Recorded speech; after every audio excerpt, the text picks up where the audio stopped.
नमस्कार मित्रों, आज हम कक्षा 6 की पुस्तक संस्कृत पीयूषम के 8वां पाठ शंकराचार्य का अध्ययन करेंगे।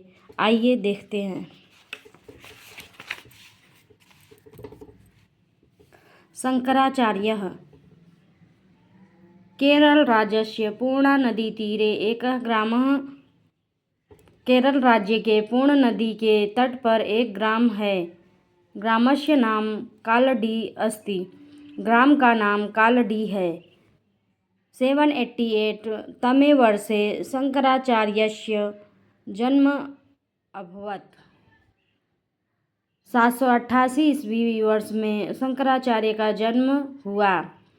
अस्य पितुः नाम शिवगुरुः मातुः नाम च आर्यम्बा आसीत्।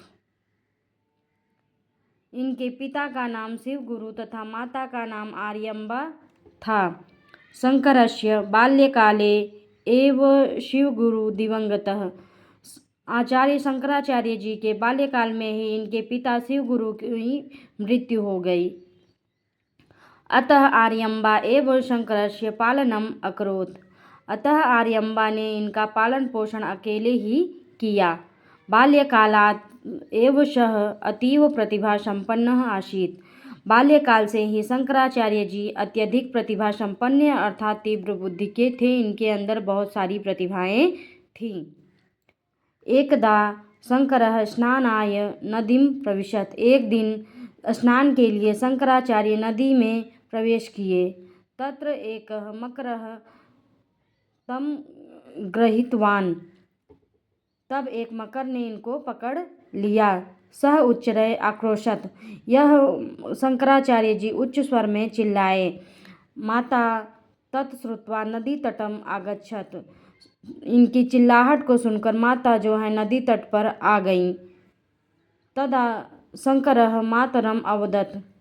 तब शंकराचार्य माता से बोले, अम्ब संन्यास ग्रहणाय मह्यम अनुमतिं देहि। माता, मुझे संन्यास ग्रहण करने की अनुमति दीजिए। तदा एव अहम मकरात् मुक्तः भविष्यामि। तभी यह मकर मुझे छोड़ेगा, अर्थात तभी मैं इससे मुक्त हो पाऊंगा। आर्यम्बा शंकरस्य संन्यासम न इच्छति स्म।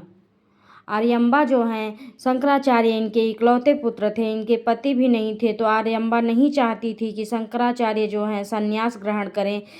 आर्यम्बा की यह इच्छा बिल्कुल भी नहीं थी। किंतु पुत्रस्य कष्टम दृष्ट्वा, किंतु पुत्र को कष्ट में देखकर आर्यम्बा ने कहा, यथा तुभ्यम रोचते तथा कुरु। जैसा तुम्हें अच्छा लगे वैसा करो। इति अवदत्। जैसा तुम्हें अच्छा लगे वैसा करो, ऐसा आर्यम्बा ने कहा। सद्यः एव शंकरः मकरात् मुक्तः अभवत्। तभी मकर ने शंकराचार्य जी को मुक्त कर दिया। संन्यासाय अनुमतिं लब्ध्वा शंकरः गृहात् निर्गच्छति। संन्यास के लिए अनुमति मिलते ही शंकराचार्य जी ने गृह को छोड़ दिया, अर्थात घर को छोड़ दिया। 8 वर्षीय सः ओंकारेश्वर क्षेत्रे आचार्य गोविंदपादात् ज्ञानं प्राप्तवान्। 8 वर्ष तक इन्होंने ओंकार क्षेत्र में आचार्य गोविंद जी से ज्ञान प्राप्त किया।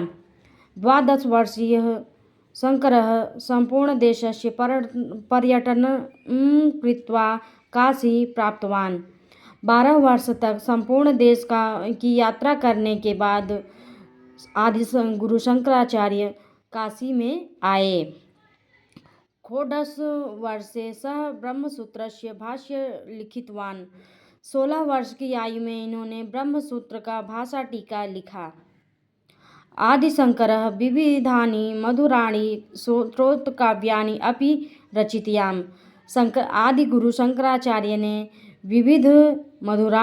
विविध प्रकार के काव्य स्रोत जो कि मधुर थे उनकी रचना की। सः धर्मरक्षार्थ देशस्य चतुर्दिक्षु चतुर्मठान् संस्थापितवान्।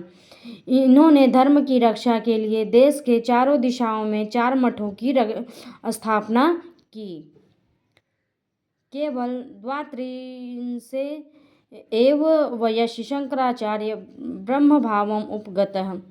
केवल 32वें वर्ष में शंकराचार्य जो हैं वो ब्रह्म भाव को प्राप्त हुए, अर्थात वैकुंठ को प्राप्त हो गए।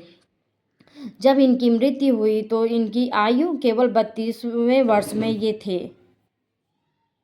केवल 32 वर्ष की इनकी आयु थी जब इनकी मृत्यु हुई।